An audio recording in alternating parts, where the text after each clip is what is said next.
Good evening.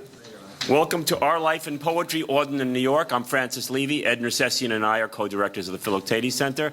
And before we begin tonight's panel or discussion on poetry, I just wanted to call your attention to our art exhibit on the wall curated by Hallie Cohen with the help of Adam Ludwig. And it's called The Body as Image, and it accompanied the 6 roundtables that we just completed on sexuality, starting with mating in captivity and finishing with paraphilias last Saturday. And as you can see, there's images and bodies. And that's my abbreviated form of discussing this particular show. But a lot of times, I've said it before, but a lot of times people don't pay much attention to what's going on the walls because they're concentrated on the center of the room. So take a look at the art here and in the annex and some of the writing that accompanies it. Now, Edwin Albee, Nicholson Baker, Judith Thurman, John Tintoro, and Simon Winchester are all slated to be appearing at Philoctetes in the late part of this fall and going on into the winter. And we have, as you can see, we've had a lot of programs. Some of them, the times change. Go to philoctetes.org to check our calendar. All Philoctetes programs are available even after they've occurred by going simply to our site and then to past programming. And all are simulcast. So if you can't come to a particular event, you can still watch it at home by simply going to the site, and it's right there before your eyes. I'm now pleased to introduce my dear friend, Michael Braziller. Michael Braziller is the publisher of Persea Books, an independent press devoted to publishing literary and educational work, which has distinguished itself for its fine line poetry. Mike Braziller is also director of the Philoctetes Poetry Program. Mike will lead tonight's discussion and introduce our distinguished guest. Tonight we're very lucky to have David Lehman. He is the author of 7 books of poetry, most recently When a Man Loves a Woman, and 6 works of nonfiction, including The Last Avant-Garde, Signs of the Times, Deconstruction and the Fall of Paul de Man, and The Perfect Murder. He is the series editor of The Best American Poetry, which he launched in 1988, and editor of the Oxford Book of American Poetry, as well as anthologies devoted to prose poems, erotic poems, and poems illustrating traditional as well as innovative forms. He heads the poetry division of the graduate writing program at the New School in New York City. And so I don't forget, David will be reading some of his own poems at the end of the evening. And not at the end of the evening, but in about an hour and a half from now.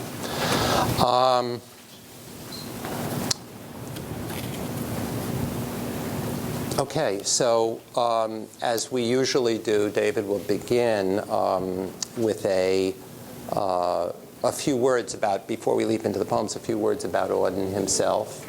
And however you want to do it, if you want to be very brief and read September 1st, or, as an extension of your remarks, or if you want to talk for 5 or 10 minutes, whatever you're comfortable with. Oh, great. I hope you can hear me well. It's a pleasure to be at a society named after Philoctetes. I'm not sure how to pronounce his name correctly, but he was a great mythological figure in ancient Greece whose bow was necessary for the Greeks to triumph in the Trojan War, but who suffered from a wound that was so foul-smelling that the Greeks exiled him to an island. And the myth of Philoctetes seemed to Edmund Wilson so extraordinary a one that he applied it to the artist, and that artists would, according to this analogy, have a wound of some kind for which their ability as artists would compensate. And Auden, in fact, wrote a prose poem early in his career called Letter to a Wound. And it's an interesting argument whether, in fact, artists are injured by definition or by nature, and that their art is a result of a kind of compensatory impulse. And such a question itself is one that would have interested Auden, because he was one of the more intellectual poets, and perhaps the most purely intelligent poet of the 20th century, and certainly the most modern poet, by which I mean that the early modernists like T.S. Eliot, Ezra Pound, William Butler Yeats, D.H. Lawrence were all committed to something antique or antiquated. Eliot and Pound were reactionary in their politics, but also in their idealization of the past. In the case of Eliot, of Dante's world, of a perceived world of order in tremendous contrast to the world of chaos and disorder of the 20th century. Yeats made a fetish of all sorts of myths and the occult. He thought that we corresponded in our behavior to phases of the moon.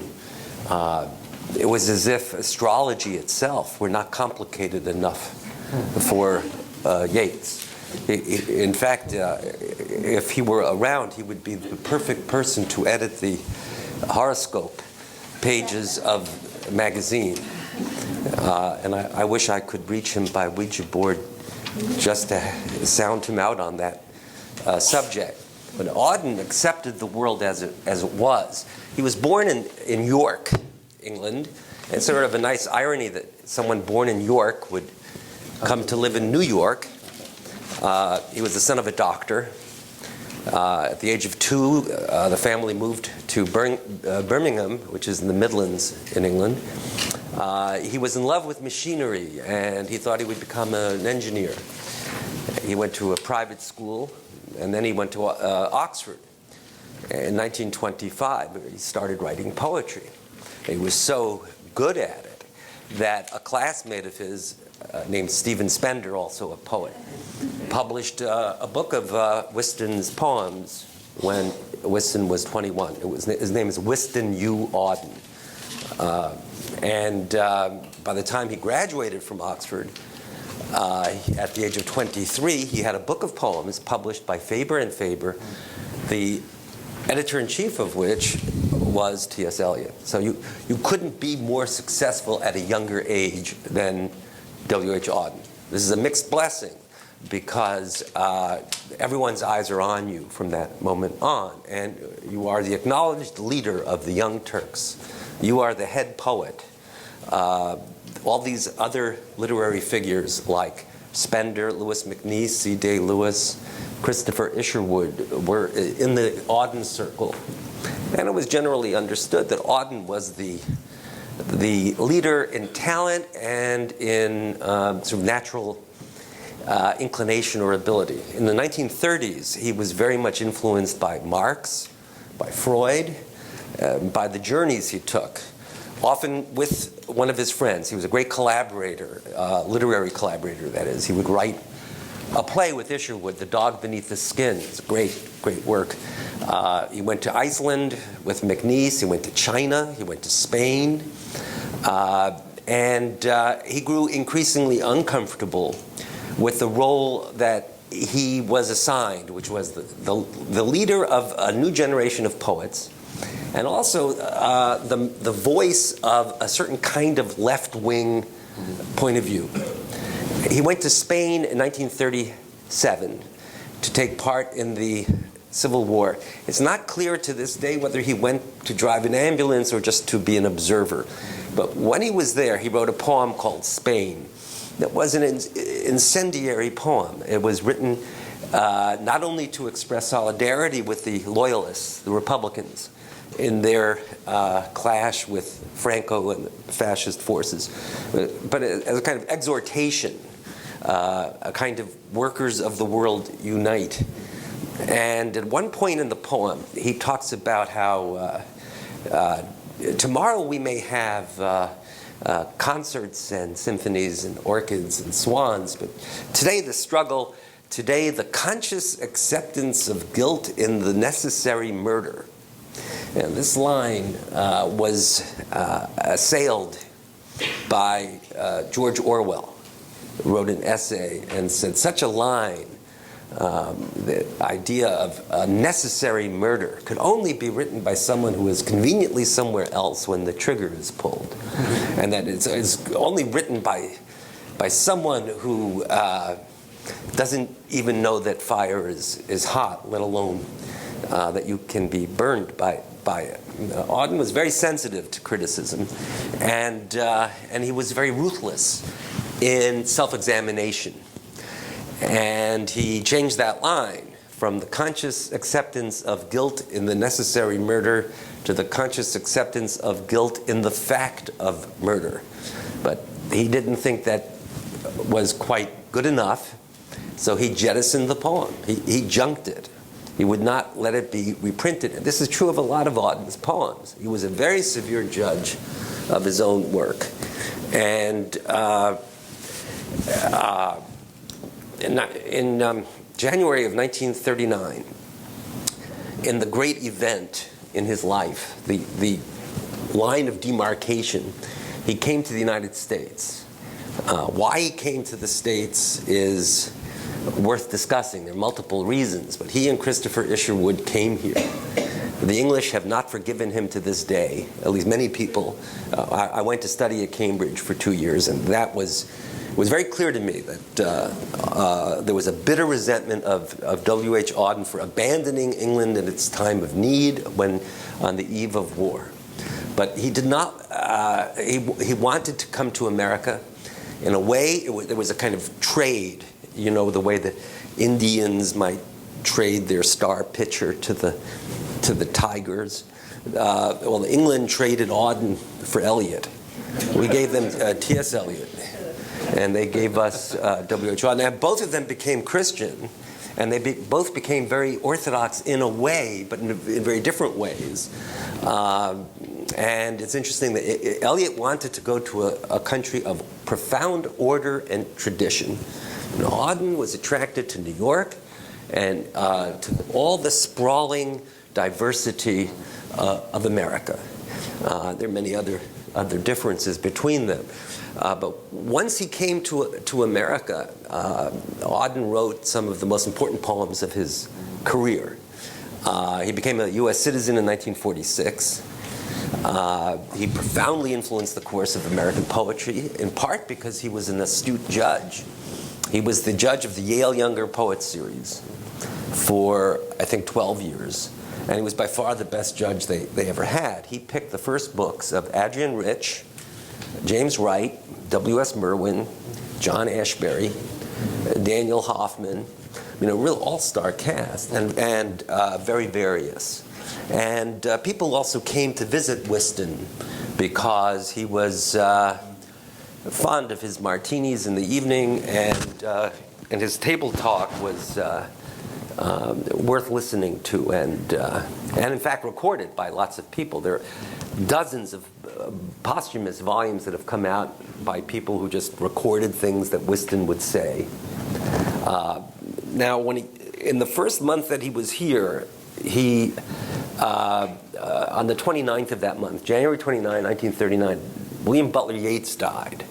Yeats really was a great poet, and one with a tremendous influence on all the younger poets. And all the poets I've mentioned were at least somewhat younger than Yeats. And Auden wrote in memory of William Butler Yeats, and one of his most important poems, and also one of the poems that he sort of endlessly tinkered with. And it's worth talking about the revisions that he made in this poem. On September 1st, 1939, he wrote what is arguably his most famous poem. Now, September 1, 1939 is the day that the Germans invaded Poland. Within 2 days, war was declared, redeclared. England and France were at war with Germany. Auden, who had been very left-wing, when he came to America, gave a speech in which he found it possible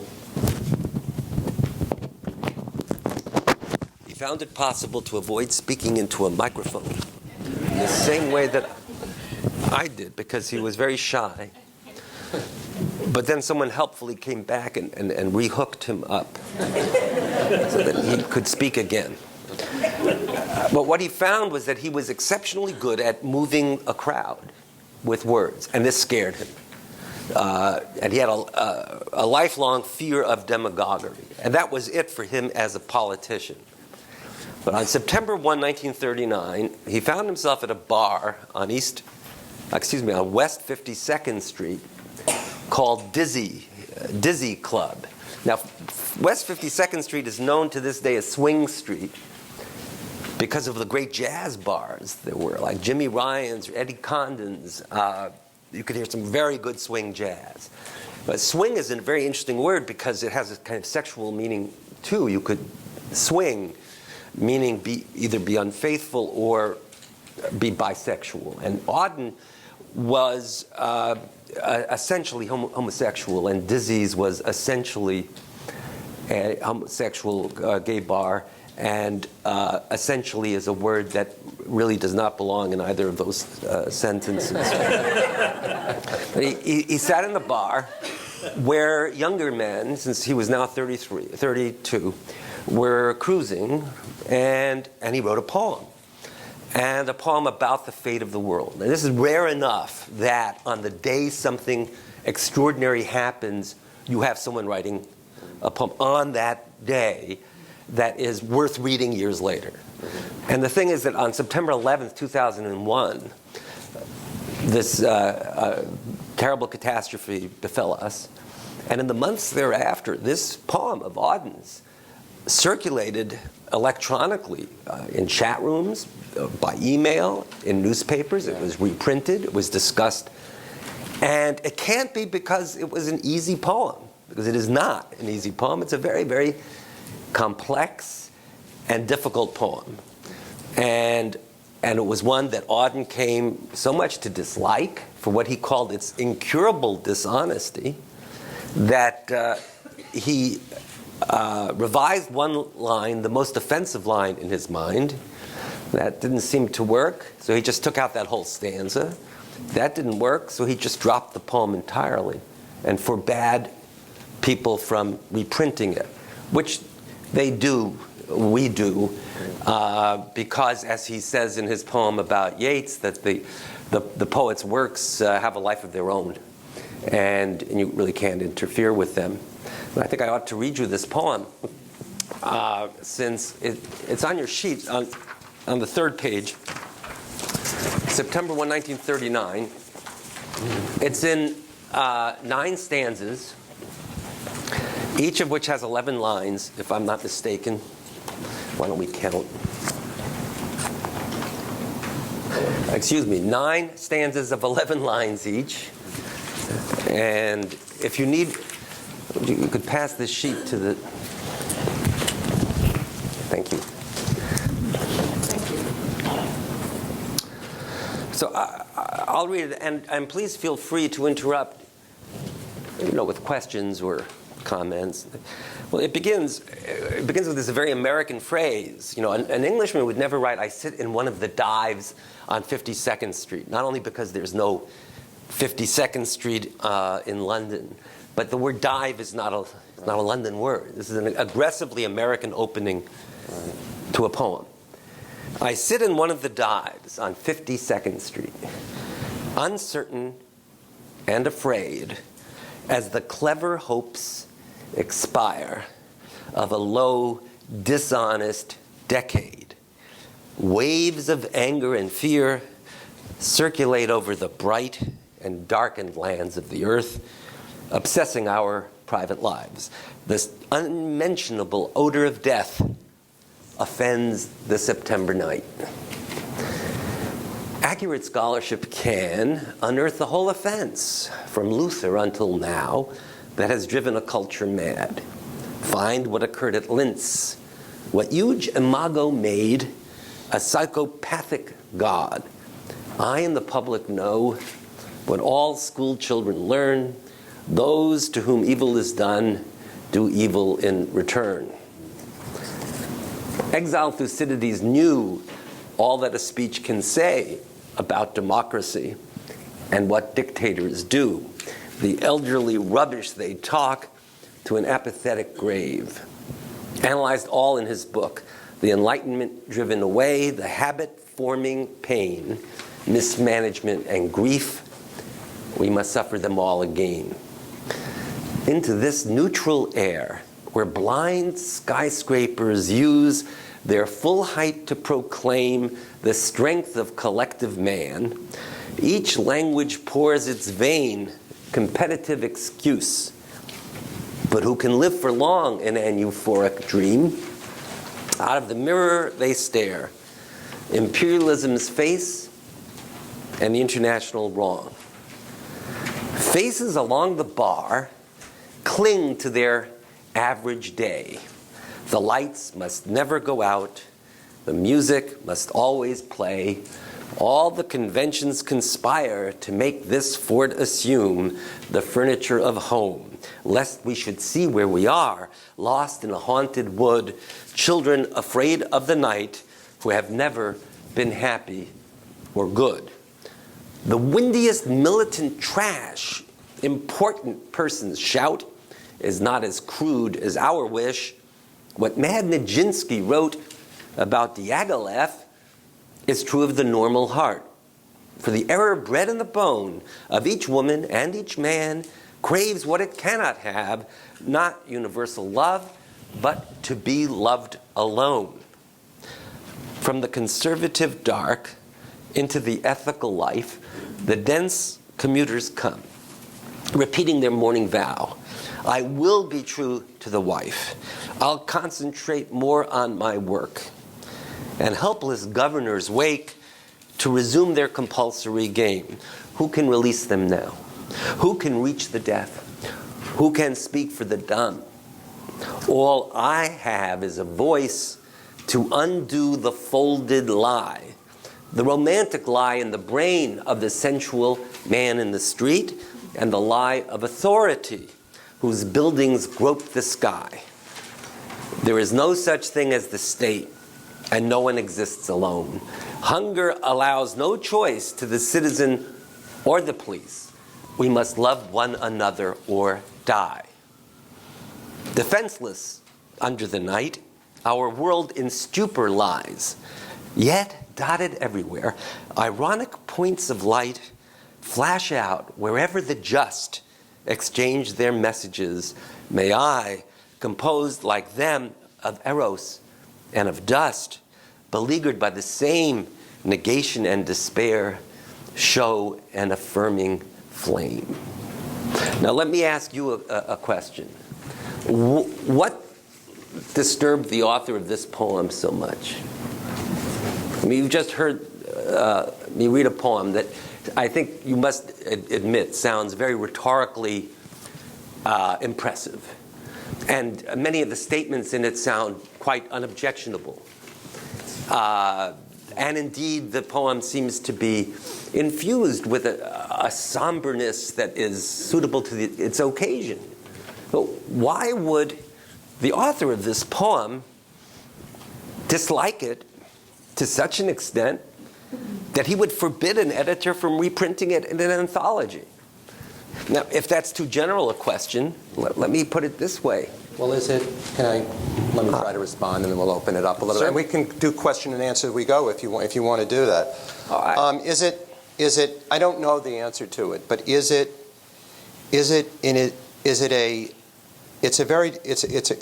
a very bleak poem. It's a rather depressed poem, and it's also a rather scathing. It's a rather kind of or do you find it? I find it a brilliant poem, but there's a scathing social kind of criticism of this world of America, and as you were pointing out before, he comes from a tradition of the British left, right? I don't know if he was a Marxist or not, but he was a very politically conscious, very politically aware.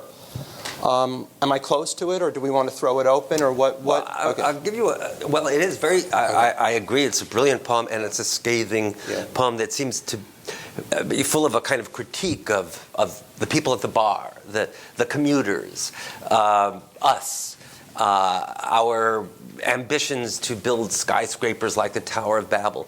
But his dissatisfaction is centered in one line. There's one line in the poem that he thought was so wrong that it fatally flawed the whole thing.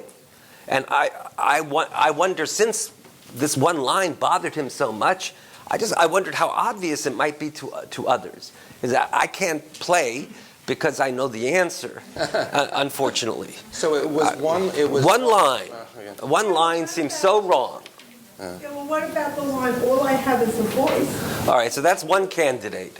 And Dust and Eros. We must love one another Or die, that's the line. Well, now why would that line?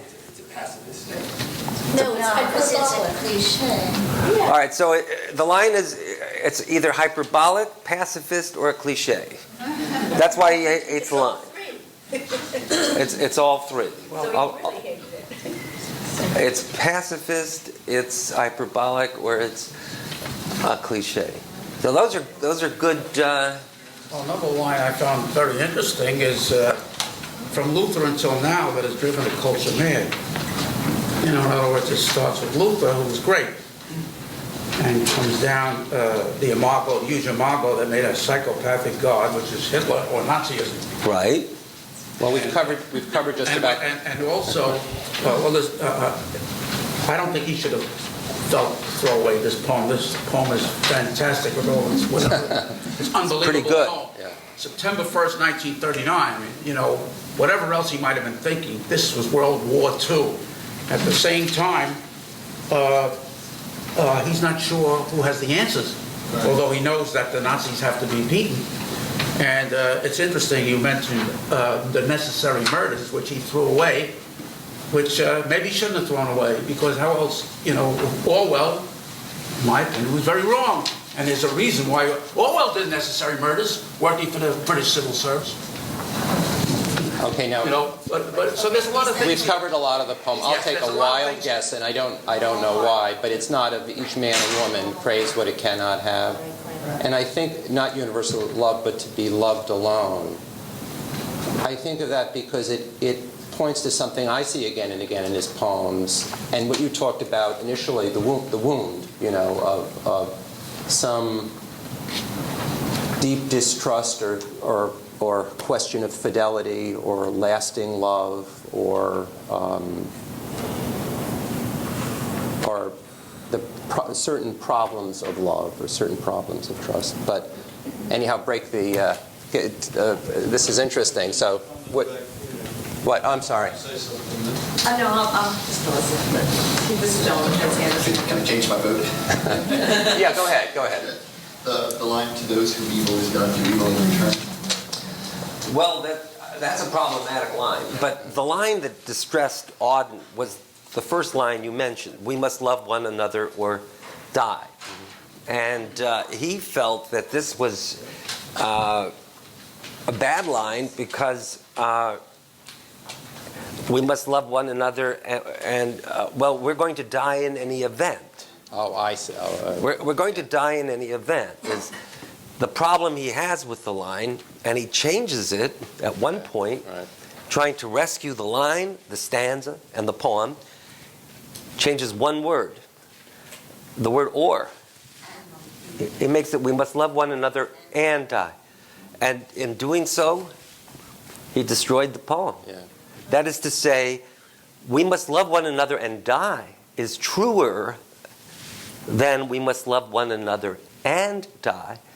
Yet we must love one another and die loses any rhetorical or polemical force. That is, if language is performative, if language is meant to get you to do something or to inspire you, we must love one another and die does nothing. It would be like, you remember Patrick Henry, the great patriot, who said, give me liberty or give me death. Imagine, give me liberty and give me death. It's like, it says, well, we'll just kill you. And Well, maybe he didn't believe it because we must love one another. Die was unrealistic. It was anti-Christian in the sense that he didn't want to say it. Because to kill in this war, you had to kill the enemy. It was a very serious business, that war. yes, but you see, you could argue that we must love one another is a truth that one who believes in God and one who diagnoses the world, as Michael says, Auden did, for its failures of love. Yet, if you were to confront a Nazi or a fundamentalist who is so intransigent that there's no talking to that person, hugging such a person is not going to accomplish very much. hug a Nazi campaign is not going to do anything. That's right. So the best interpretation of that line that I've ever read is from Brodsky, Joseph Brodsky, who said that we must love one another or die really means we must love one another or kill. Right. What about the death as a spiritual death? Well, that's what gives the line its force, is that there's a sense of death that's not literal, the physical death, but the spiritual, not physical annihilation, but spiritual despair. But he couldn't accept Yeah. that as an interpretation? Is it not reciprocated in the final line of the same notion you just described, which is to show an affirming flame, that to say, in other words, if we're not capable of love in this depressed, violent world, we will spiritually die. And sort of in the end, he said, may I compose like them, of eros and dust, beleaguered by the same negation and despair, try to show an affirming flame. I mean, I hear a reciprocity between those two, that in spite of all the darkness,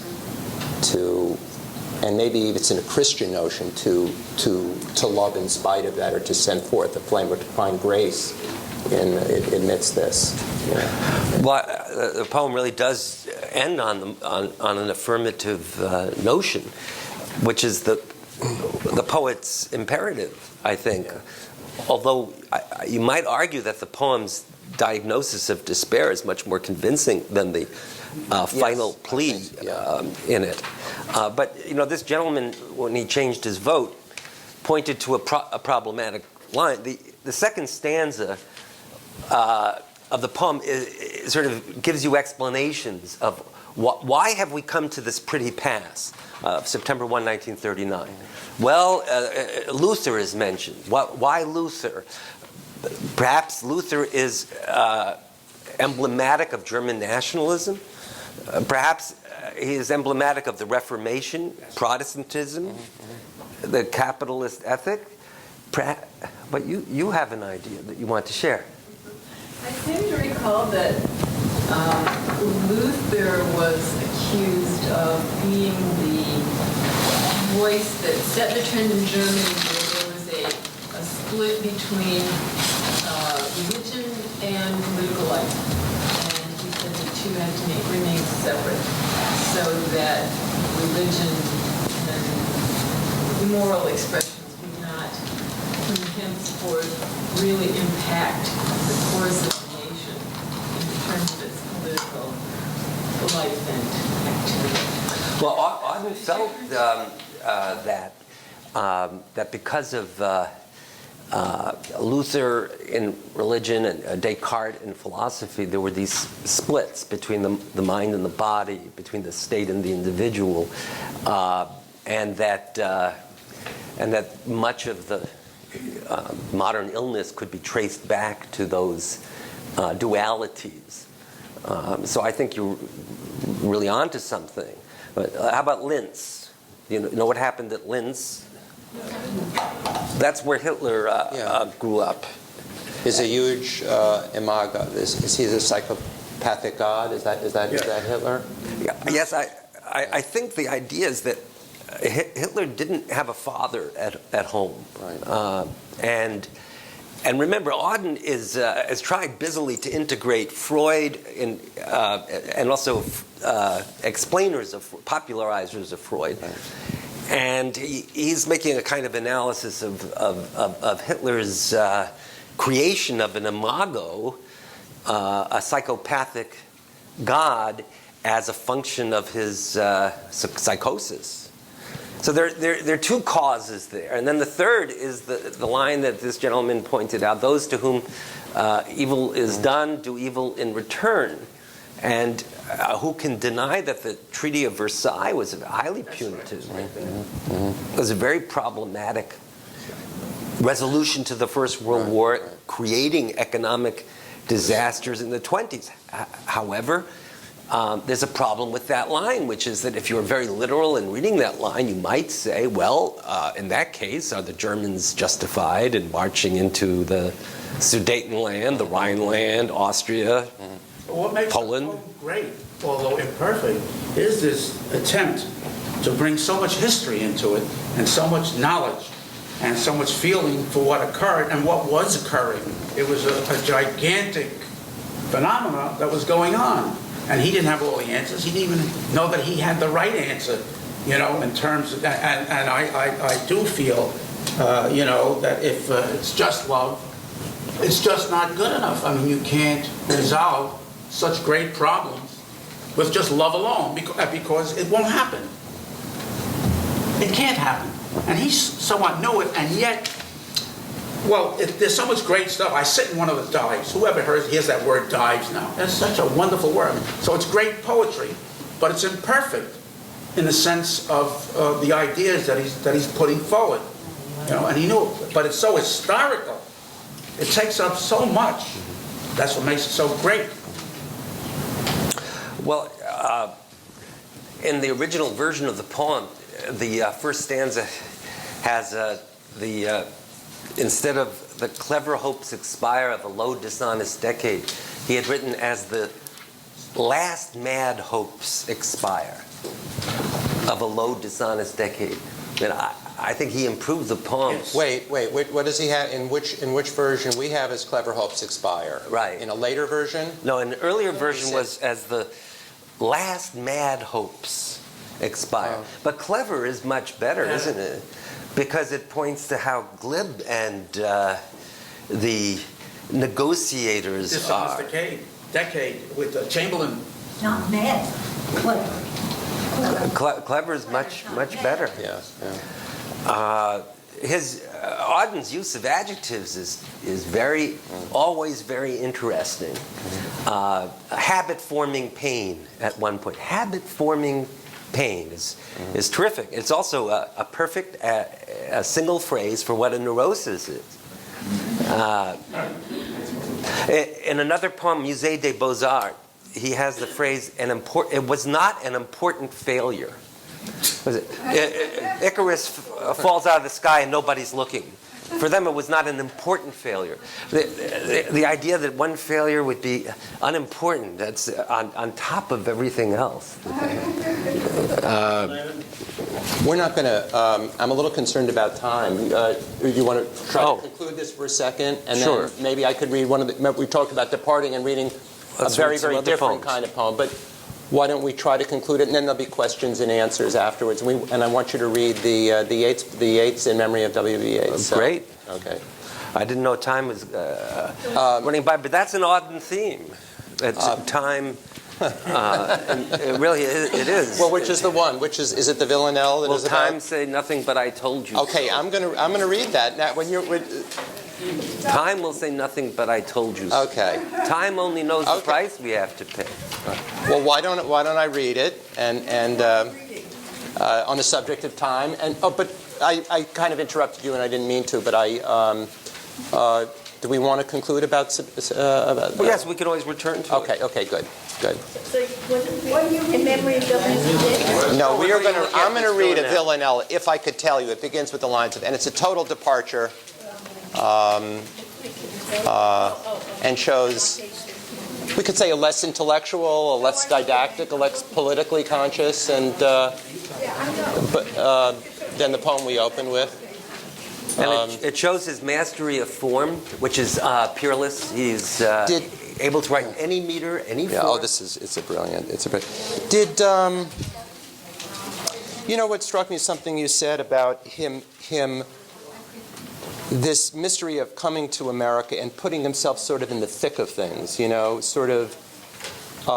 Yeats and Eliot were looking backward nostalgically, or you were trying to make. I think you made the point very well that he was interested in modernism. He was interested in what was going on right in front of him, and or going on in the world. And there's some of that curiosity or sort of adventure in that early poem. in September 1. Did and you also mentioned Brodsky. Did they knew each other? Brodsky wrote an introduction for a book, actually a Russian Mendelstamm translation that we did very, very early on, and I met him sometimes when he came here, and he was living over on Morton Street. And I seem to remember people talking that he is sort of exiled, coming to America, and his fascination with American diction and American life. Was he kind of modeling himself after Auden? They knew each other. I'm pretty sure Auden wrote an introduction for the early Brodsky selected poems. I think Auden was one of those who was instrumental in helping get Brodsky into the United States. And also, I think that originally when Brodsky came here, letters were sent to Joseph Brodsky, care of W.H. Auden. It's a very nice conjunction. Was it Auden's apartment? Was it that on Morton? Because I think Auden lived on Cornelia Street. Oh, right. Then he's around the corner. Yeah. But by then he was on St. Mark's Place. Right. But Brodsky's favorite English language poet is certainly Auden. Yeah. And he wrote several terrific essays about Auden that are really transcriptions of lectures he gave. I can hear him talking, and yes. I sit in one of those dives. I think he taught himself English through reading Auden, or it helped. He learned English, I think, through reading Auden and Frost and a few others. But he loved that diction and those Americanisms. But it is fascinating that Auden. Well, I guess I phrase it as a question that he loved, that he wanted to be in the moment. He wanted to be at that bar. He wanted to be at the dot. And he was not afraid of his moment and embraced it and was. Does that make him anti-modernist or more modernist? Or I think he's someone that we can read today and feel that he's of our moment in a way that, while it's wonderful to read Eliot or Yeats or Pound, they're great poets, Auden still feels fresh. It's as though the poems were just written. It's like listening to Frank Sinatra. He sounds like he's still, in the next room. Whereas Bing Crosby's four rooms down. This is it's the first time that analogy has been used for Auden and Eliot. Well, between the statues covered with snow and the modern skyscrapers and the deserted airports, he didn't flinch from our moment. I mean, it's the world that we live in. It's the world that we see, and part of the genius and part of the unique talent. I couldn't agree more. He was very severe on himself, and I think perhaps too much so. But he wrote some of the greatest poems of the century, and some of the love lyrics are magnificent. Okay, let me read this one. But I also was fascinated by what you said. He might well be the most intelligent poet of the century, and that. Well, all one needs to do is read his essays. Some are collected in a book called The Dyer's Hand, and he's as good on detective stories as he is on Don Quixote or Don Juan, or writing or reading. He's really one of the great polymaths. Okay. If I could tell you, time will say nothing, but I told you so. Time only knows the price we have to pay. If I could tell you, I would let you know. If we should weep when clowns put on their show, if we should stumble when musicians play, time will say nothing, but I told you so. There are no fortunes to be told, although, because I love you more than I can say, if I could tell you, I would let you know. The winds must come from somewhere when they blow. There must be reasons why the leaves decay. Time will say nothing, but I told you so. Perhaps the roses really want to grow. The vision seriously intends to stay. If I could tell you, I would let you know. Suppose all the lions get up and go, and all the brooks and soldiers run away. Will time say nothing, but I told you so? If I could tell you, I would let you know. God, that's very powerful.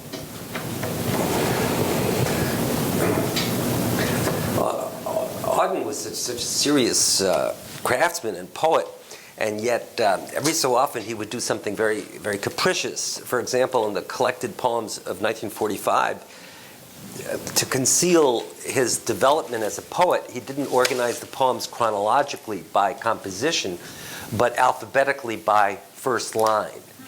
And he hadn't titled his poems originally, so he would come up with a title.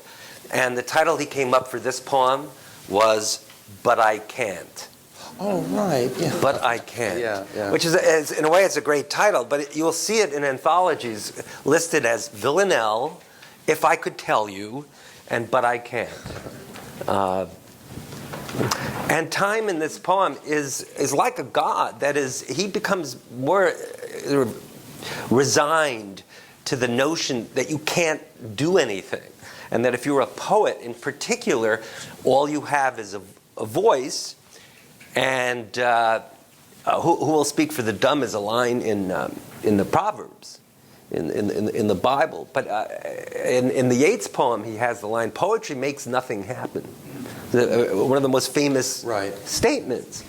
And now, scholars can take "We must love one another or die" and make incredible arguments, really extraordinary arguments.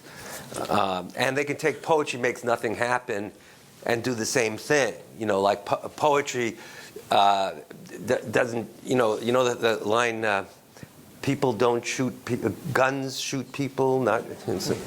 It's like poetry makes nothing. People make it happen. But if you don't want to use the casuistry of an academic, the line says that poetry is impotent in the face of human cruelty or of certain facts of human nature that do not change. And if you accept that, then as a poet, you can affirm, which I think is part of any poet's mission, but what do you do in the face of wrong or of injustice, particularly if, like Auden, you have a very strong sense of a just society? I think you have a dilemma. He says it here, "All I have is a voice," in September 1939. All Yes. I have is a voice. And then the next line is to undo the folded lie. Do you know what? You know what the folded lie is? I think it's a newspaper. But this is just a guess, our guess, because there's no official key. Chamberlain paper. Well, that could be, or it could be any paper that with words on it that would serve propaganda. Are these another side to Auden here in this poem? In other words, if he's this scathing social critic, they are not at the expense of his poetry. I don't mean to suggest that, but astutely the social critic and very observant of American society and human cruelty. Is this not the more tender, almost vulnerable side of him, and perhaps even very much so, or to go back to your word, to a wound, almost to a fault? Well, no, you can't fault how sensitive or responsive we can be to, or how loving we can be. But it's a tremendously tender and... Is it a love poem? It is a love poem. I think so, because of the you. If I could tell you, I would, because I love you more than I can say. Yeah. And I think that some of even his abstract poems become love poems because of the you that they're implicitly about or to. His most famous love poem is called "Lay Your Sleeping Head, My Love, Human on My Faithless Arm."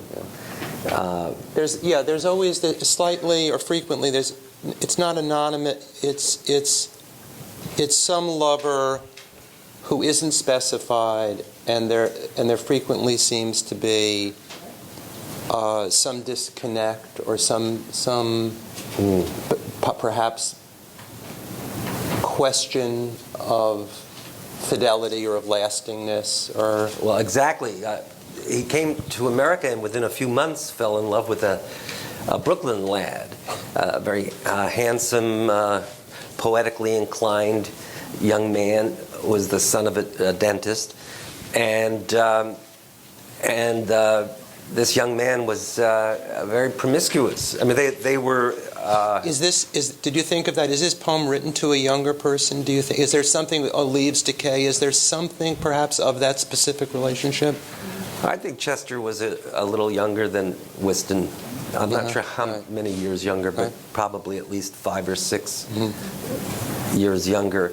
And the poem, a short poem I would read, the more loving one, is really about the problem of believing, as Whiston Auden comes to believe, that fidelity is the right way to lead your life, and yet to be reconciled to the idea that your loved one is not guided by the same principle.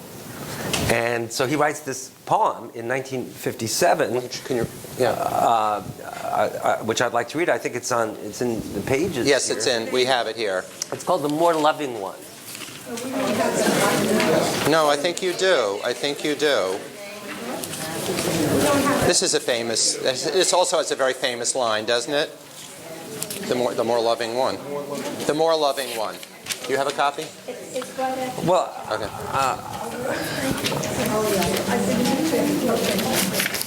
all right. Does everybody have it?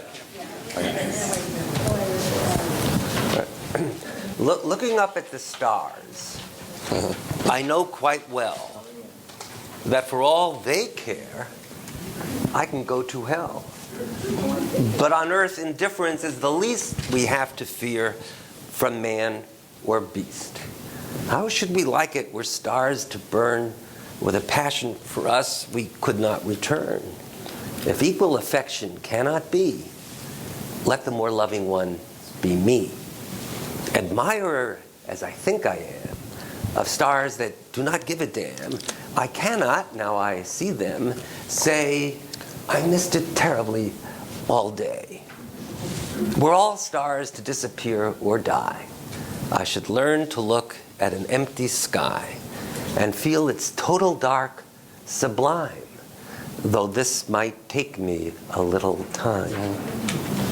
Well, you can see that he's a lover of Frost. He gets a lot out of Frost in those rhymes. And the understatement in the last line is such a wonderful example of how understatement serves pathos. But the question also, would one be the more loving one or the more loved one if there has to be, as there usually is, a discrepancy? It is a timeless question. And he knows the right answer. Would you say he has a more American voice after a while? He becomes an American poet, actually. Whereas before he was a British poet, actually his voice changes. Living here and loving the United States, to a certain degree, he has a new voice. So, Well, go to hell and give a damn. a guy and a lot of others. It's like the last thing that Rhett Butler says in Gone with the Wind, you know. Well, I his don't give a ability to damn. bring in this American diction with these great rhyme schemes and strict meter is again another example. It's magnificent poem. It's about as good a poem about unrequited love as you can find. That ending, as you say, understated, take me a little time. Isn't that great? It's going to take him a lifetime. Well, That's almost Frost-like if it were repeated. yeah. Miles to go before. Yeah. Though this might take me a little time. No, this might take me a little time. Yeah, a little time. It's great that it ends on that word. Yeah. You know, there's a poem I love reading aloud. It's a little longer. It's called Under Which Lyre. It's in your sheets. The one reason I love reading it aloud is that he became a very public poet. And he was entrusted with the task of writing a Phi Beta Kappa poem for Harvard's graduating class of 1946. And the war's over. And the GI Bill is in effect. So lots of soldiers are now on campus. And this is a great example of how of his virtuosity as a writer. He takes a 6-line stanza.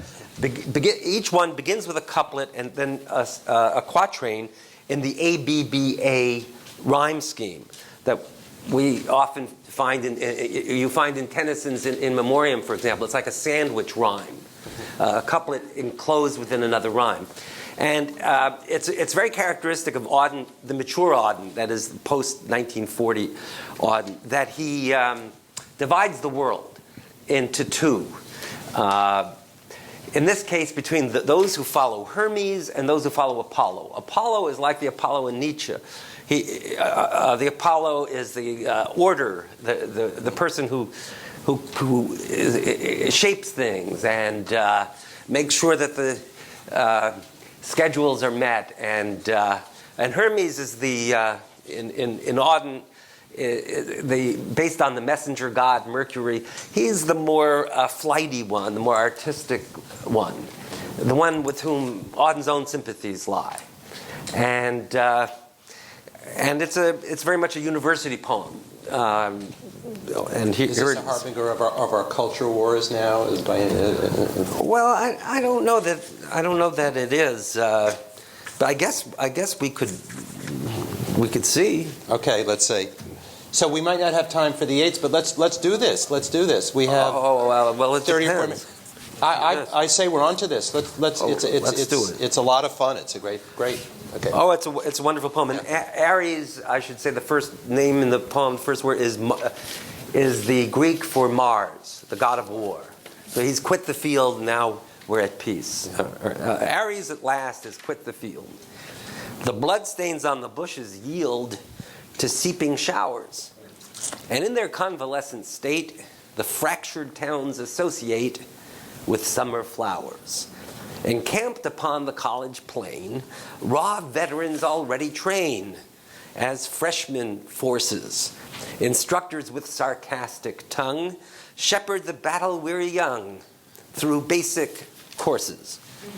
Among bewildering appliances for mastering the arts and sciences, they stroll or run, and nerves that never flinched at slaughter are shot to pieces by the shorter poems have done.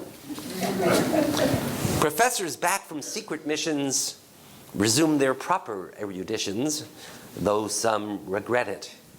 They like their dictaphones a lot. They met some big wheels and do not let you forget it. But Zeus's inscrutable decree permits the will to disagree to be pandemic, ordains that vaudeville shall preach and every commencement speech be a polemic.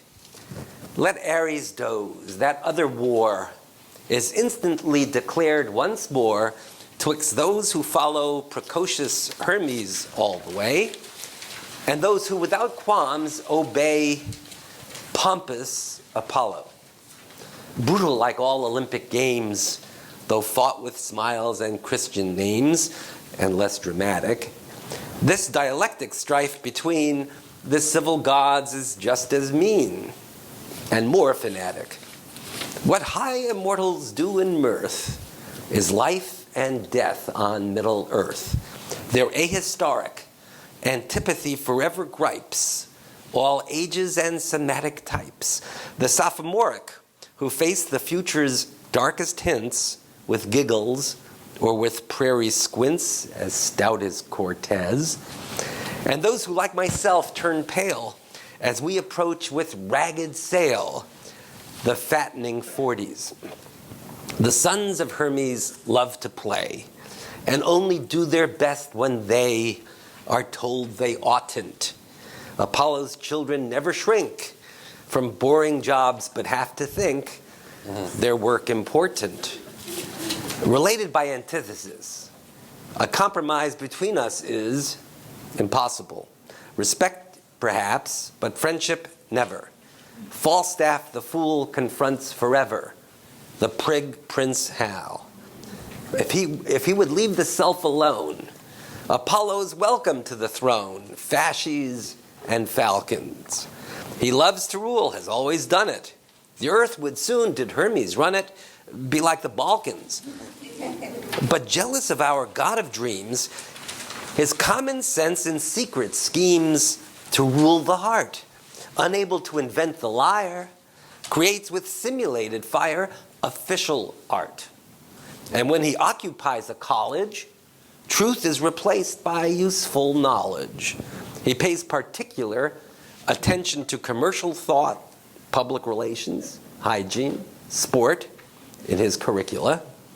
Athletic, extrovert, and crude, for him to work in solitude is the offense, the goal of populist nirvana. His shield bears this device, mens sana qui mal y pense.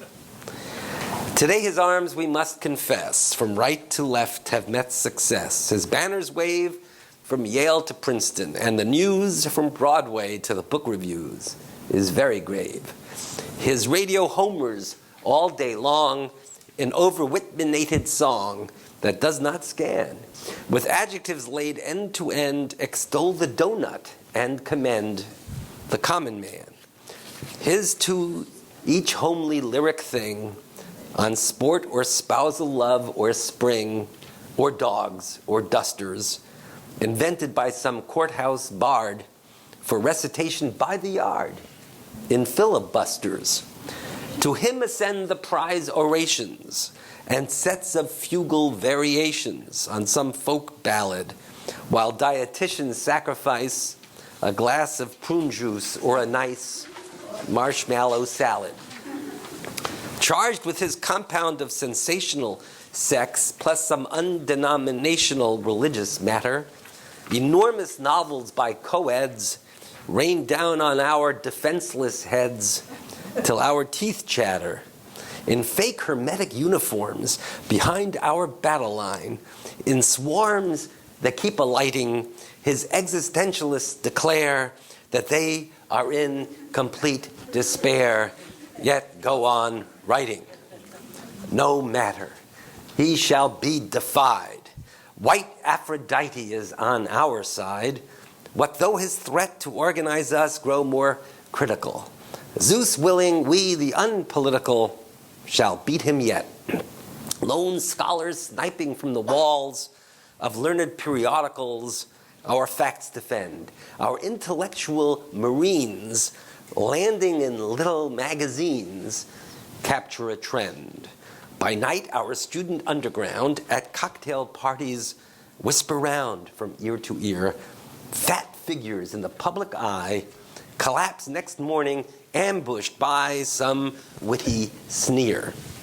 In our morale must lie our strength, so that we may behold at length routed Apollos, battalions melt away like fog.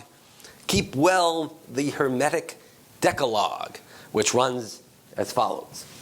Thou shalt not do as the dean pleases. Thou shalt not write thy doctor's thesis on education. Thou shalt not worship projects, nor shalt thou or thine bow down before administration. Thou shalt not answer questionnaires or quizzes upon world affairs, nor with compliance take any test. Thou shalt not sit with statisticians, nor commit a social science. Thou shalt not be on friendly terms with guys in advertising firms, nor speak with such as read the Bible for its prose, nor above all make love to those who wash too much. Thou shalt not live within thy means, nor on plain water and raw greens. If thou must choose between the chances, choose the odd. Read the New Yorker, trust in God, and take short views.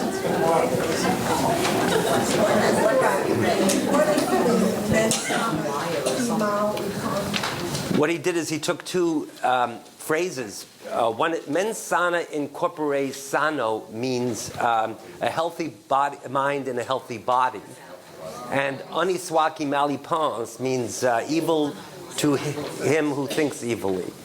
So it's like putting together... but it would be like saying early to bed and early to rise saves nine. You know. Well, it's also English. One is the House of Windsor slogan, and the other is an American university attitude about healthy mind. So he's taken an English and an American cliche and hung them together. Yes, and one is Greek, and one is French.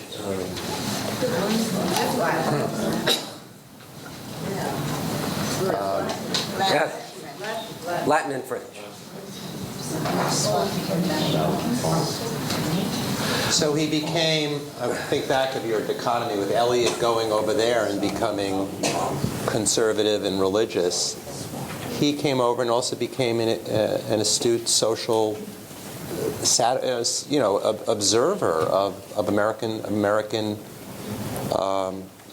life, and of particularly, I think, sensitive to maybe a conservative trend that he was, or a trend towards convention. He becomes a public intellectual, Yeah. who writes essays that are really accessible and jargon-free. Yeah. As you can tell from this poem, those lines about the existentialists in despair who keep on writing, well, what do you think he would make of the post-structuralists? I mean, he hated all the pretension. But he wrote many book reviews, and he and Lionel Trilling and Jacques Barzin started a book club, really? the Reader's Subscription. Oh, sure, yeah. And they picked a book each month and wrote a little preface about the book. And those three were able to write about every which work. They don't make professors quite like that anymore. Yeah. Did you study with Trilling? Yes. Yeah, because I know you. Well, then the young poets, they sort of worshiped Auden. I remember Kenneth Coe praising Auden so much, and all of them, they sort of would come around him because he went to father to them. Well, or a mother. Well, they looked, no, but they looked to him that way. They did. He was a very campy fellow in some ways, and I mean, in a gay crowd of poets. James Merrill told me that they were on a train together, and Auden passed a note to Merrill saying, your mother is here, meaning himself. They weren't all gay. Coke was not gay. No. Ashbery was not gay. O'Hara, they weren't. Wait. O'Hara was. Yeah. No, Ashbery and O'Hara were not gay. No. So they weren't, but they looked up to him anyway. No. Okay. Hamlet and Lear are gay. Hamlet and Lear are gay. No, that's what Yeats has a famous line in Lapis Lazuli. Hamlet and Lear are gay, but because gay did not mean homosexual when Yeats wrote the line. He means happy in that line. Yeah. That. I'd love to hear you discuss the difference between the one poem we have here that's not rhymed and the poems that are rhymed. Because when you read the rhymed ones, they sounded just so wonderful, Rita. If you read them a little carelessly, they can feel like doggerel almost. And I just what you say about his use of rhyme. Well, I think he's very careful in his stanza construction, and he's very witty, and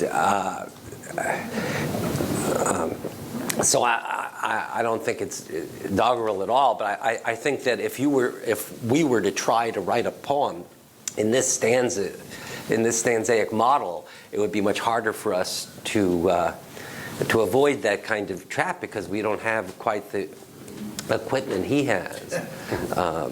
Look at those short last lines in that Under Which Lyre, and how each short line is a kind of understatement that nevertheless concludes the stanza. It's a very tricky thing to pull off, because in a stanza usually you end, as in a paragraph, on the most emphatic note, like we must love one another or die. But he ends each one with a clipped last line. That's a very hard thing to do. It's almost as though he's testing his own virtuosity. I mean, he can do things. I think he had, for sheer talent, I think he had the most. But he was in a problematic position because he expected himself to tell the truth, and that's perhaps that puts a lot of pressure on yourself. That is, it is conceivable that the poet's primary aim is to give pleasure, to praise creation, to participate in creation while praising it, and not necessarily to build a just society.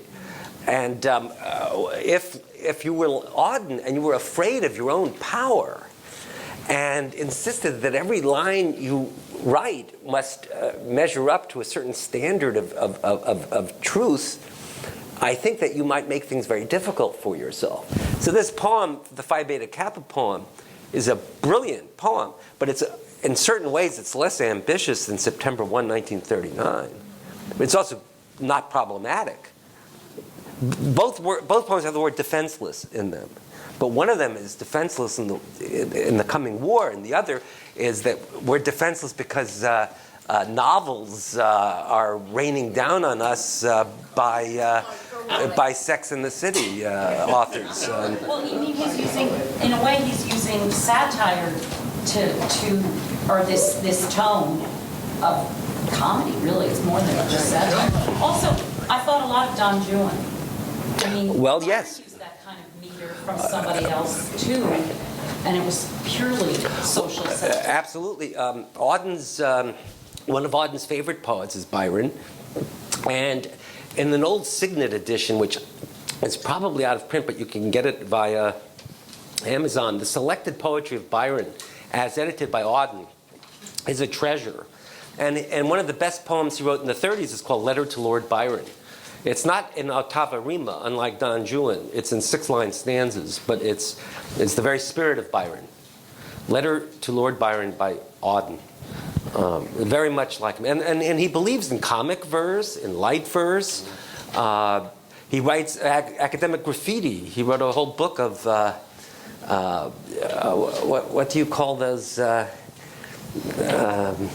what do they call that? When Karl Marx heard the phrase financial sharks, he sang a Te Deum in the British Museum. He wrote hundreds of those. I forgot what the technical name is. It just slipped out of my mind. But but he wrote limericks too. He really could do anything. He wrote poems in calypso stanzas. Mr. Lehman, several of us were wondering why you omitted the poem to Freud. Is there any particular reason? Oh, I didn't omit anything in this. We have a limited amount of time. It was sort of my omission when you put forward your list. Because of where we are, it did occur to me that we should have. You might have read the Sigmund Freud poem. So it was a joint. Not an omission, but. It's a great poem. It's a really wonderful introduction to Freud. Clairvaux is the name of that form that with the Marx, for example. That Freud poem is really fantastic, and it's a really interesting syllabic organization. I want to make sure to leave time. Yeah, one or two more questions. Yeah, go ahead. Saying that he was looking had to be the truth. Isn't it more authenticity than truth? Because he's writing poems, they're not the truths.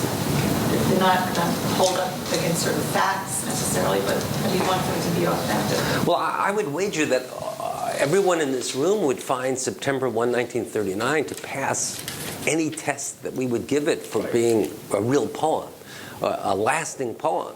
Yet it failed its author's test. And authors usually are narcissistic enough to love their own work unreasonably. So I think that tells you something about the constraints that this person put upon himself. And if there's a weakening in his writing after a certain point, as many critics believe, there are reasons for it. There are certain problems. At what point Well, it depends on whom you talk to. There are those who think that everything he wrote after 1940 is inferior to what he wrote before it. And there are those who would push that up to 1950. And some of us would argue that, there isn't a real falling off until the 60s. One feels bad saying that, even when we're talking about an authentic genius who gave us so much that you hate to carp or find fault. It happens. One or two more. David, I want to make sure to leave time. I want you to read in a relaxed, and if you could read 3 poems, it would be great. But let's try to before we get to Dave. Hold on, Francis. Yes. The 8th poem is fairly long, and I don't want to rush him with his own. Maybe we could just read it. And Why don't you read it? okay. Okay. It's been suggested that you read it. Okay. There seems to be a popular demand for this poem. Well, it was written in February of 1939, and you have a copy that in front of you that leaves out 3 stanzas, but it does intentionally because he dropped them, because he thought that they were an example of a wicked doctrine. So, are you going to read the stanza? Maybe I should just read those 3 stanzas. I think the most effective. Read all of it with the 3 stanzas, right. and we will notice it as we go. All right. Then we'll see whether if you can see which 3 stanzas are not on your sheet. We'll know. Why did you say he dropped them? They were an example of a wicked doctrine. doctrine. Now, which the sheet has the 3 stanzas or does not? No. You do not have the 3 stanzas. Okay. So, but if you pay close attention, we will hear them. I bet you'll know which 3 you don't have. All right, it's in 3 parts. 1. He disappeared in the dead of winter. The brooks were frozen, the airports almost deserted, and snow disfigured the public statues. The mercury sank in the mouth of the dying day. Oh, all the instruments agree. The day of his death was a dark, cold day. Far from his illness, the wolves ran on through the evergreen forests. The peasant river was untempted by the fashionable quays. By morning tongues, the death of the poet was kept from his poems. But for him, it was his last afternoon as himself, an afternoon of nurses and rumors. The provinces of his body revolted. The squares of his mind were empty. Silence invaded the suburbs. The current of his feeling failed. He became his admirers.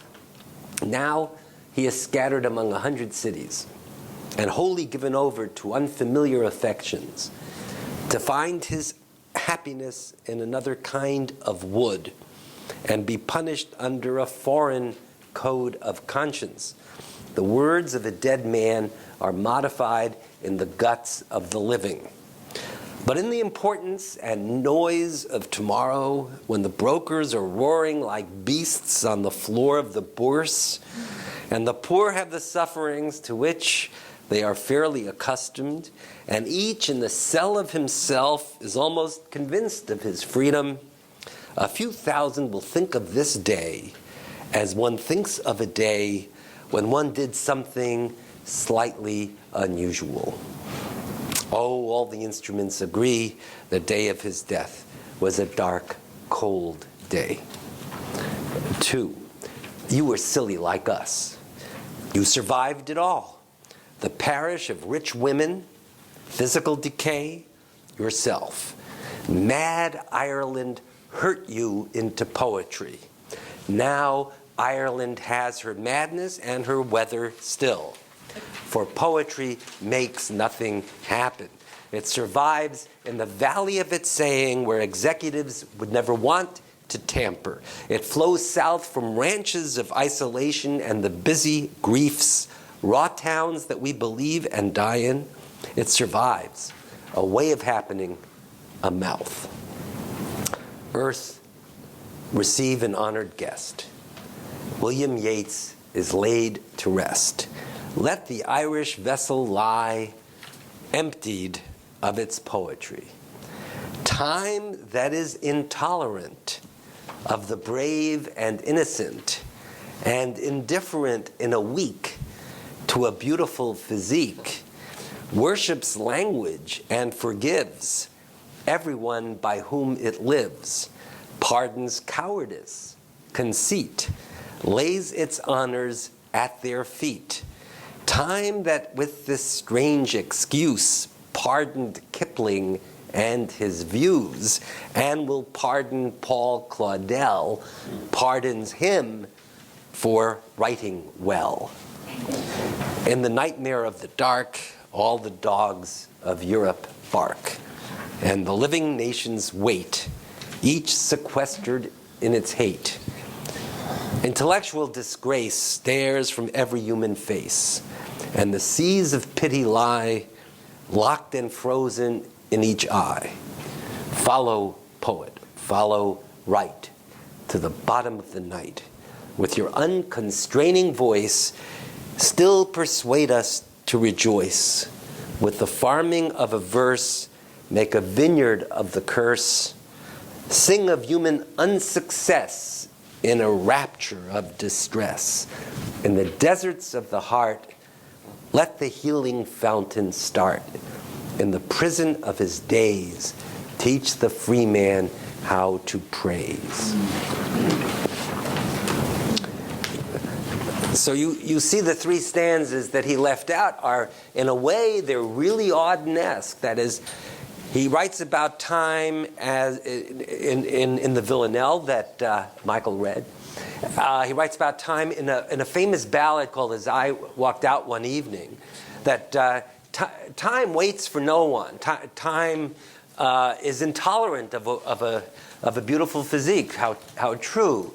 But he says that time will pardon those who live by language, even if their views are ones that we would abhor.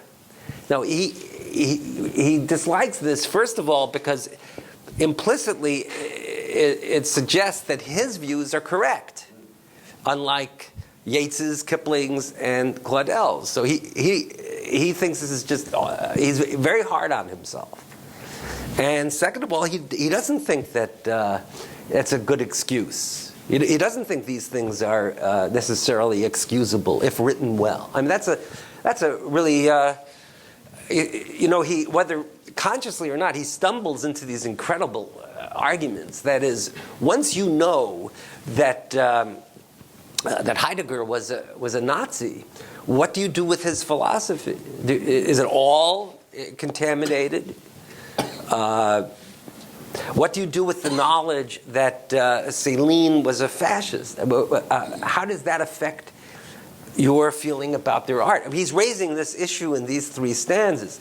Now, the three stanzas are not fundamental to the success of the poem, but it is very interesting that he goes there and then judges what he wrote and disowns it. And you could also say, critics have said, that there's something dishonest about that attempt to rewrite your own history. But that's very modern. They're doing it today, all the time. If it was very, say, fascist or whatever it was, people say it's not good, even if it was great poetry. I mean, that's an idea that still goes on. It still does. I mean, you know. Well, it's complicated because some philosophers who were Nazis, it's very hard to take their philosophy as seriously. Are those three stanzas that are removed perhaps a detour to the poem itself because he doesn't want to get involved discussing these other poets in this thing, tribute to Yeats? Do you think that could be a reason why he removed it? And he might have actually stuck it somewhere else in some other poem where it would have been more... I wonder if it's just the problem with the words themselves and the opinion. I wonder what you think of that. Well, I think that it doesn't fatally flaw the poem to remove those 3 stanzas. But I know that the reason he removed them was that he was bothered by what he was saying. He didn't think it was right. Wait, you had a question over here, and then one more. When he was suggesting the point you made about having to pardon those who live by language, was he being intentionally evoking Shakespeare's sonnets that are on that theme? Because there's several Shakespeare sonnets that are saying almost the same thing. Just struck from the correspondence. I wonder if it was intentional. Which was the stanza you were referring to? Oh, about time that with this strange excuse pardoned Kipling and his views, and will pardon Paul Claudel, pardons him for writing well. Yeah. Well, I don't know where that Shakespeare says something like that, but Shakespeare makes great claims for poetry in his sonnets. He feels that poetry will outlive statuary or any other form of art because it is in language which is immaterial. And that's a very optimistic view of poetry. It would be nice if a poem were to fetch the kind of prices that a painting will get.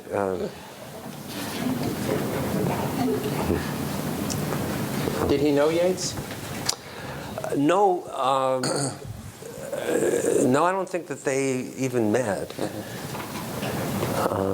Did Yeats know his work? I was curious what... That is a good question. And I can't answer. They're so very I mean, they're so very different in certain...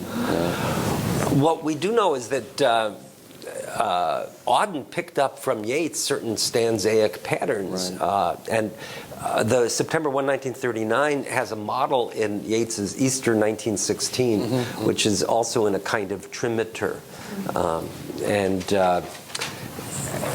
And other Yeats poems were very much in Auden's mind as you know, verse models. But he met Eliot, of course. Well, I don't understand why he brought those 3 stanzas into a poem that he was writing in admiration and memory of Yeats. I mean, he didn't disagree with Yeats's philosophy or Yeats's... Well, at the time, it was thought, this is a matter of argument, but it was thought that Yeats's point of view was sort of, well, not fascistic, but it was pro-aristocracy, it was Irish nationalist. His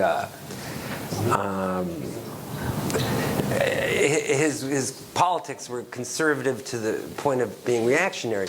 Now, you may think that if we are at a wake in praise of a departed colleague, that may not be the time to bring out the failings of that person. But that's always time. but that is done, and I think he felt that when he started writing the poem that I'd like to distance myself from these views. He also said, "You were silly. You were silly like us." But it's impossible to read Yeats without thinking that there's something very silly about this man. Although, also there's something incredibly courageous about Yeats. He's one of the few people who revises poems for the better. He gets better as he gets older. His late poems are even better than the early ones. He's a terrific poet. Even if, you know, he wrote down what his wife would say in her sleep, and then and think this was a philosophy. You know. He was a wise man. Yeah, that's it.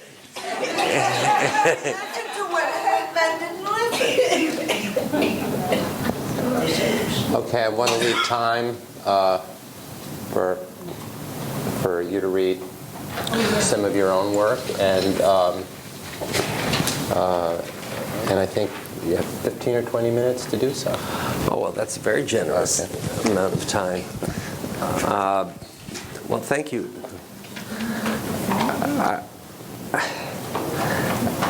I thought I would begin by reading something that's really a kind of joke. Auden loved wordplay, and he loved making anagrams.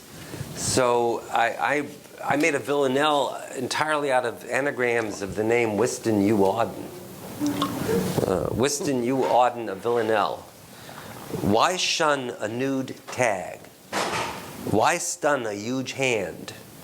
Hug a shady wet nun? Why stand a huge hun? Why gash a dune nut?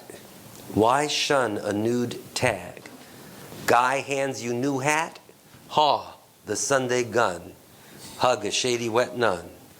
Why aghast, unnude? Why a gash, untuned? Why shun a nude tag? Ashen guy done what? Why? Nag a shut nude. Hug a shady wet nun. Why daunt a snug he? Why dun a gaunt she? Why shun a nude tag? Hug a shady wet nun. Well, that, as I say, that's sort of in a joking spirit. Oh, thank you. Now, one night my wife was talking in her sleep, and I wrote this. I just transcribed what I heard, and actually, I think this is somewhat Audenesque in a way. The title is Dante Lucked Out, and I like to use that lucked out, which is such an American verb form. Dante lucked out. T.S. Eliot held that Dante was lucky to live in the Middle Ages because life then was more logically organized and society more coherent. The rest of us, however, can't be as sure that if we'd had the fortune to walk along the Arno and look at the pretty girls walking with their mothers in the 14th century, then we too would have composed La Vita Nuova and the Divine Comedy. It is, on the contrary, far more likely that we, transported to medieval Florence, would have died miserably in a skirmish between the Guelphs and the Ghibellines without the benefit of anesthesia, or would have been beaten, taunted, cheated, and cursed as usurers 2 centuries before the charging of interest became an accepted part of Calvinist creed, and other reasons needed to be produced to justify the persecution of the Jews.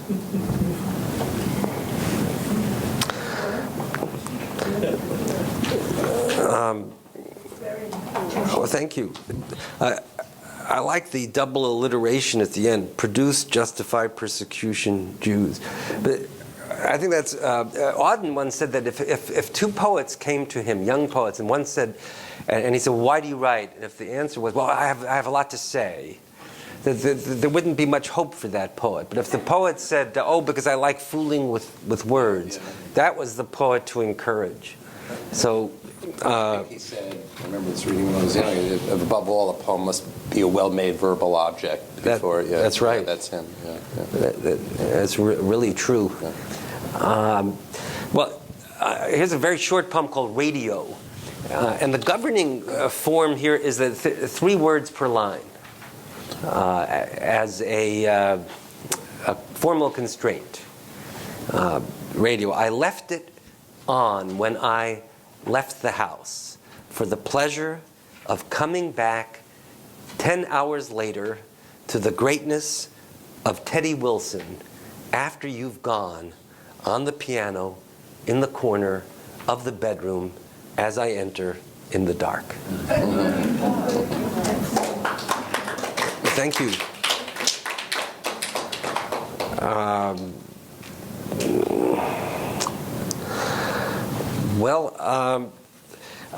I have a sestina that I could read. Yeah. Oh.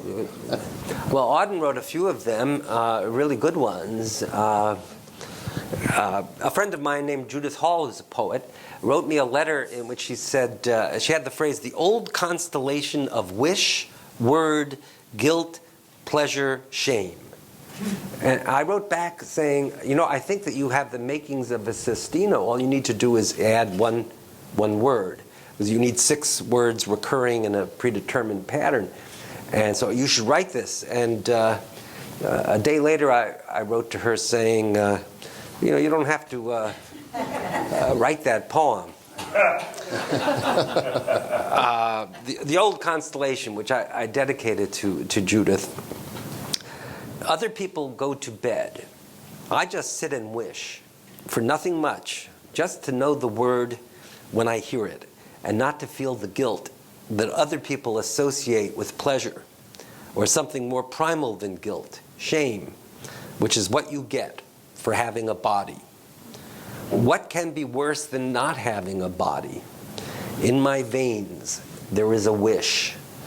Money is to shit as guilt is to shame, as the sentence is to the word. Is that understood? It's been a pleasure to serve you, said the commissioner of guilt. Some soldiers can kill without feeling guilt. I learned I wasn't one of them. I was anybody in a uniform. And staying alive wasn't a pleasure, but a duty. Some of the injured wished they had died, a wish seldom put into words without feelings of shame. If the women we loved were unashamed, it was because they obeyed the laws of guilt and loved the men who wooed them with words in praise of their yielding bodies. I asked her, did she get her wish? She said, yes, but it gave her no pleasure. The poem's first purpose is to give pleasure and defeat the formidable forces of shame that would twist every healthy, lusty wish into a dark confession of guilt and a renunciation of the body, the word without flesh, the naked, shivering word. I, who believe in the constellations of the word, would construct a planetarium of pleasure for my friends, where each heavenly body can be contemplated without the shame of a pretty librarian or the guilt of a veteran who pulled the trigger of a wish. The word is the result of the wish for the word. Not every pleasure is a guilty one. A shame it would be to forsake love's body. That's great.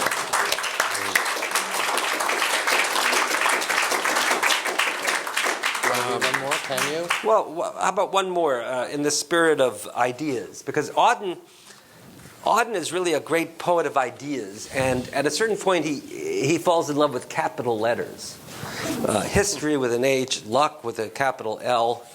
And so I have a poem called The Party of Ideas, which I think it was inspired by the idea that it used to be when election year came around that each political party would say that we're the party of ideas. Well, here's the party of ideas. Existentialism was there, smoking on the balcony. Inside, Descartes' cogito held a volume of Spinoza's Ethics in one hand and a glass of port in the other, as if the difference between them were either self-evident or non-existent. The dictatorship of the proletariat had made eye contact with the theory of infantile sexuality. Cardinal Newman, the idea of a university, chatted amiably, if a bit stuffily, with the sublime, who kept looking over his shoulder in the approved manner of New Yorkers at parties on the lookout for someone more important than the person they are speaking to. Only this was the party of ideas, where the idea of a republic, a democracy, and the idea of the self-determination of nations could mingle at the end of the day, satisfied. The idea that history repeats itself was there. The idea that history repeats itself was there. Logical positivism was there. A kindly old pipe-smoking Don who asked you to his rooms for sherry and said he was cautiously optimistic. The buzz in the room was that the first refuge of a scoundrel had begun an affair with the last infirmity of noble mind, which explained why neither of them was present. Art for art's sake was there, nursing a vodka gimlet. It was clear from a look at Utopia's face that she'd had one Brandy Alexander too many. But British empiricism looked none the worse for wear. Everyone said so, especially American pragmatism, savoring a new wrinkle. The noble savage tended bar. The categorical imperative wouldn't take no for an answer. I thought of the idea of order at Key West and took a leap of faith, opening a door, hoping it led to the men's room.